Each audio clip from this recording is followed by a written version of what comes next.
మరి ఇప్పుడున్న కేంద్ర ప్రభుత్వం భారతరత్న ఇచ్చి వాళ్ళ గొప్పతనాన్ని చాటుకుంది, సంస్కారాన్ని చాటుకుంది.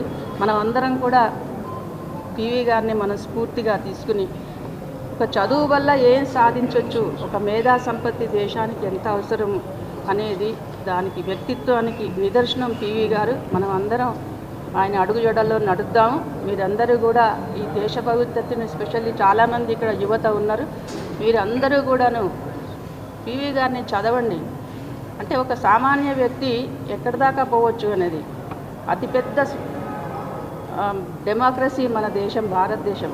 ఈ దేశానికి 150 కోట్ల ప్రజలకి ఒక ప్రధాని ఈ దేశం, ఈ తెలంగాణ గడ్డ నుంచి వచ్చిందంటే మనందరికీ చాలా గర్వించదగ్గ విషయం. అది స్ఫూర్తిగా తీసుకుని మనం అందరం కూడా బాగా చదువుకుని ఉన్నతులుగా అయ్యి ప్రపంచానికి అందరికీ కూడాను, ప్రపంచ దేశాలందరికీ కూడా మన కోసం చూస్తున్నారు. ఎందుకంటే ఇండియా, యంగ్ ఇండియా, ఈ దేశంలో ఉన్నంతమంది హెచ్ఆర్ అంటే హ్యూమన్ రిసోర్స్ ప్రపంచంలో ఎక్కడా లేదు.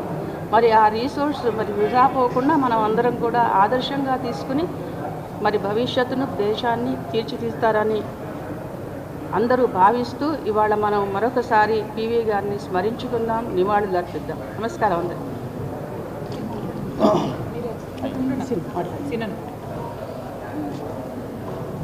తెలంగాణ ముద్దుబిడ్డ, బహుభాషా కోవిదుడు, గొప్ప మేధావి, దేశంలోనే ఒక విద్యా వ్యవస్థలు కావచ్చు, న్యాయ వ్యవస్థలు కావచ్చు, అనేక మార్పులు తెచ్చి దేశానికి గొప్ప పేరు తెచ్చినటువంటి, అనేక సంస్కరణలు తెచ్చినటువంటి మహనీయుడు పివి నరసింహారావు గారు. వారిని కేసీఆర్ గారు మన తెలంగాణ బిడ్డ, ఇలా దేశాన్నే పరిపాలించినటువంటి గొప్ప వ్యక్తి.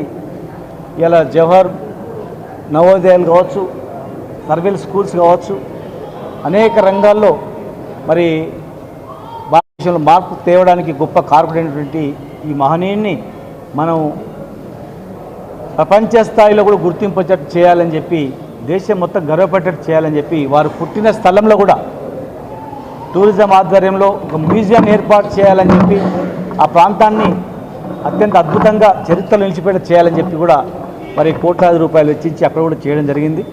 మరి జయంతి, వర్ధంతి ఉత్సవాలను జరుపుకుంటూ వారి కీర్తిని ప్రతిబింబజేసేటట్లు మరి కేసీఆర్ గారి నాయకత్వంలో కార్యక్రమం చేయడం జరిగింది. వారిని ఆదర్శంగా ప్రతి ఒక్కరు కూడా నడుచుకోవాలని, అలాంటి గొప్ప వ్యక్తి ఈ గడ్డలో పుట్టి దేశానికే ప్రధానమంత్రి కావడం అనేది నిజంగా గొప్ప వరంగా మనం భావిస్తూ, మరి ఇంకా పాఠ్యాంశాల్లో వారి యొక్క చరిత్రను పిల్లలకు కూడా తెలిసేటట్లు చేయాలని చెప్పని మరి వారికి గలమైనటువంటి నివాళులు అర్పించుకుంటూ జై తెలంగాణ. జై తెలంగాణ. జై తెలంగాణ రాష్ట్రం నుంచి తెలంగాణ రాష్ట్రం నుంచి వచ్చినటువంటి భారతదేశానికి ప్రధానిగా చేసినటువంటి గొప్ప వ్యక్తి, మహనీయుడు, సాహితీ ప్రియుడైనటువంటి పివి నరసింహారావు గారు కేవలం ఆయన గాంధీ కుటుంబానికి సంబంధించినటువంటి వ్యక్తి కాదు కాబట్టే ఢిల్లీలో ఇవాళ ఆయనకు ఒక స్మారక స్తూపం కూడా లేదు. అందరు మాజీ ప్రధానులకు స్మారక స్తూపం ఢిల్లీలో ఉంటుంది, కానీ పివి నరసింహారావు గారికి మాత్రం స్మారక స్తూపం కూడా నిర్మించకుండా అదే ఆయన డెవలప్ చేసి, ఆయన పెంచి పోషించి 5 ఏళ్ళు సమర్థవంతంగా కాంగ్రెస్ పార్టీ లార్జెస్ట్ పార్టీగా ఉన్న సంకీర్ణ ప్రభుత్వాన్ని నడిపినటువంటి గొప్ప మహనీయుడు పివి నరసింహారావు గారు. కనీసం ఆయనకు ఒక స్మారక స్తూపం కట్టకుండా వారిని కాంగ్రెస్ పార్టీ అవమానించడం, అవసాన దశలో చాలా రకాలుగా కేసులు పెట్టి లీగల్గా ఇష్యూస్ చేసి ఇబ్బంది పెట్టినటువంటి సందర్భంలో కూడా మన తెలంగాణ బిడ్డ మరి అన్ని కేసులను ఎదుర్కొని ఒక మంచి క్లారిటీతోని క్లియరెన్స్ వచ్చిన తర్వాత కేసెస్ చాలా తన ప్రతిష్ట పెరగడం కూడా జరిగింది. సో కాంగ్రెస్ పార్టీ యొక్క వ్యక్తిత్వం, నేచర్ ఎట్లాంటిది అన్నది ఒక్క పివి నరసింహారావు గారి ఎపిసోడ్ చూస్తేనే మనకు తెలిసిపోతుంది. కాబట్టి ఈరోజు కేసీఆర్ గారు తెలంగాణ రాష్ట్రం ఏర్పడిన వెంటనే మన బిడ్డను మనం గౌరవించుకోవాలి. తెలంగాణ బిడ్డ ప్రధానమంత్రిగా అయినటువంటి వ్యక్తి, వారి గొప్పతనాన్ని ముందు తరాలకు అందించాలి అని చెప్పి వారు మెమోరియల్ని, పివి మెమోరియల్ని మనకు నిర్మించడం నెక్లెస్ రోడ్లో, అట్లానే పివి నరసింహారావు గారికి సంబంధించి అనేక కార్యక్రమాలు చేయడం. శత జయంతి సంవత్సరం చేసినప్పుడైతే చాలా గర్వంగా అనిపించింది. ప్రపంచవ్యాప్తంగా మన వాళ్ళందరం కూడా మనం ఉత్సవాలు చేసుకోవడం జరిగింది. ఆస్ట్రేలియా లాంటి ప్లేస్లో పివి నరసింహారావు గారి విగ్రహాన్ని ప్రతిష్టాపన చేయడం జరిగింది. సో సో అట్లా ఎంతో గొప్పగా పివి నరసింహారావు గారిని ఆకాశం ఎత్తుకే మనం చూపించుకున్నాము, వారిని కాపాడుకున్నాము. వారి గౌరవాన్ని ఇక ముందు కూడా అలాగే కాపాడుకుంటూ ఇప్పుడున్నటువంటి రాజకీయ నాయకులందరూ కూడా పివి నరసింహారావు గారు స్ఫూర్తిగా నిలుస్తారని చెప్పి నేను భావిస్తూ ఉన్నాను. ఎందుకంటే వారు ఎప్పుడో ఒక మాట చెప్పేవారు, ఎంత డిప్లొమాటిక్ ఉంటే అంత బాగుంటుంది పాలిటిక్స్లో అని.